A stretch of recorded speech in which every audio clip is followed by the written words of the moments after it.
Spoiler alert! Spoiler alert! Spoiler alert! Spoiler alert. Well, if you're watching this, you've seen Infinity War, so we can talk about Easter eggs, or we can just hold each other. Maybe just a few moments of numb silence. It's okay, just let it out. This is a healing place. Okay, I feel better. Let's talk about some of these Infinity War surprises, because we have a whole year to wait to find out what happens next. Neat. The first neat little trick comes right at the beginning, actually, in the logo. Did you see that they made the I in Studios into a 1? Because it's been 10 years since Marvel Studios kicked this whole thing off with Iron Man and the Incredible Hulk in 2008? Because they did. I saw it.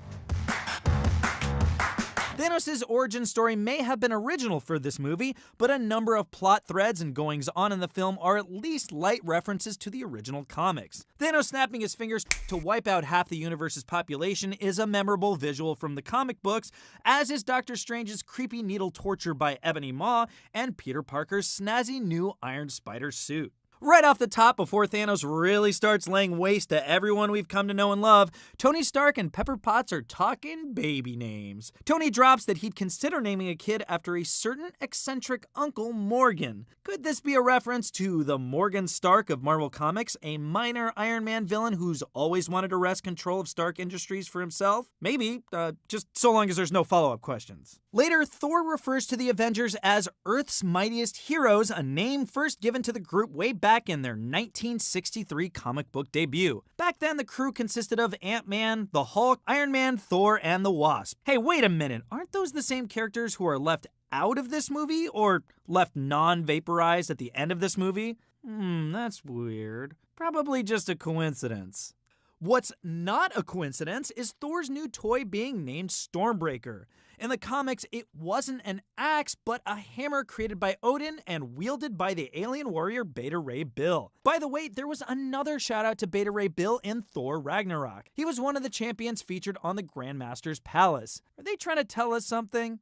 While arguing with Tony, Peter makes the case that he needs a neighborhood in order to be a friendly neighborhood Spider-Man. This isn't just a recognizable catchphrase, but served as the title of a Marvel comic book series in the past. Might be a good name for a Spidey sequel, if there's going to be one. Too bad he's ashes now. Even Vision seeking to run off and settle down into a normal life is something of a comic book shout-out. Tom King's recent series, Vision, Little Worse Than a Man, explores the android's attempt to become a human and build himself a human family.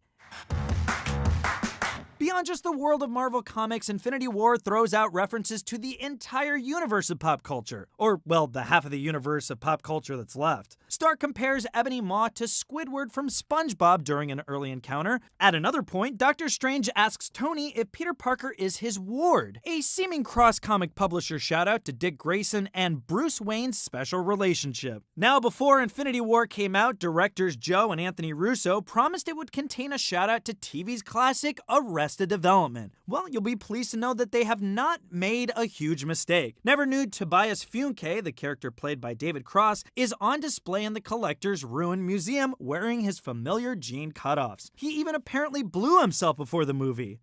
Also, maybe it's just me, but when Tony asks Strange, "Doctor, do you concur?" I think this might be a shout out to Steven Spielberg's Catch Me If You Can.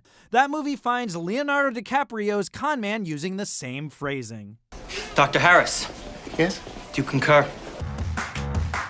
Of course, it wouldn't be a Marvel movie without a Stan Lee cameo. He's the one driving Peter Parker's school bus. Oh, and that's the Queensboro Bridge they're on, by the way, not the one where Green Goblin killed Gwen Stacy. That was the Brooklyn Bridge. Get it right, imaginary voice I'm responding to. The biggest shocker cameo in the whole film has gotta be the appearance by Red Skull on planet Vormir. When we last saw him way back in Captain America the First Avenger, he had grabbed hold of the Tesseract, which we now realize contained the Space Stone. It certainly seemed like the stone had killed him, especially because actor Hugo Weaving famously disliked wearing the extremely hot prosthetic. But now we find out that he had just been transported to a distant corner of the universe where he spends eternity delivering Infinity Stone exposition. A real living nightmare.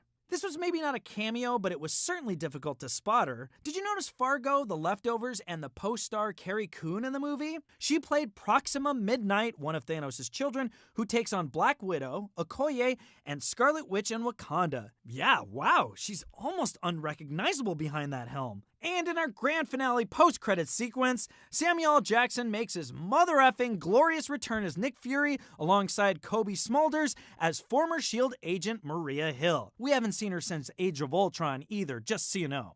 Right before Fury dissolves into nothingness, he sends a mysterious page into space. Based on the logo, he sent a message to none other than Captain Marvel, whose big movie debuts in March of 2019.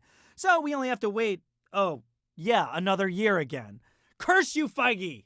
Don't you think they're being purposefully cruel here? At the very end of the credits, these MCU movies usually shout out to the next entry in the series that will feature the characters. Like, Captain America will return in Civil War. You know what I'm talking about. This one just says Thanos will return. That's it. Earth's mightiest heroes are dead, and we have to watch the sunset with Grimace for all eternity. Oh yeah, that's another pop culture reference. They call Thanos Grimace like the purple guy from McDonald Land. Anyway, that's it. Half the universe is destroyed. Thanks for watching. I'd suggest letting us know your favorite Infinity War moment in the comments below, but half the universe is destroyed, so that hardly seems important right now.